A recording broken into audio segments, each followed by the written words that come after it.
आलमी बरादरी इसराइल के लिए हथियारों की बरामद रोके, अक़वाम मुत्तहिदा में रुकनियत मुअत्तल करने के लिए आलमी बरादरी को आमादा किया जाए। फ़लस्तीनी रियासत से मुतालिक बैनुल अक़वामी आगाही मुहिम चलाई जाए।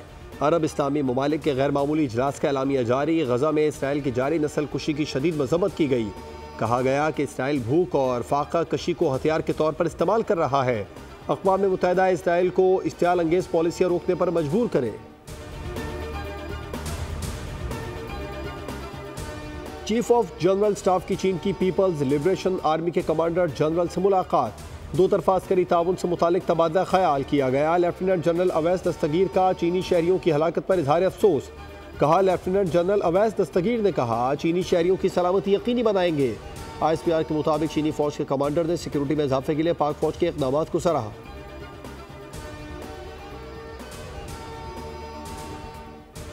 और वज़ीर आज़म शहबाज शरीफ अरब इस्लामी गैर मामूली सरबराही इजलास में शिरकत के बाद रियाद से बाकू के लिए रवाना। रियाद के इंटरनेशनल रॉयल टर्मिनल पर पाकिस्तान में तैनात सऊदी सफ़ीर नवाब सईद अल मालिकी ने वज़ीर आज़म को रुख्सत किया। 3 रोज़ा दौरा आज़रबाईजान के दौरान वज़ीर आज़म बाकू में COP29 क्लाइमेट एक्शन सरबराही इजलास में शिरकत करेंगे।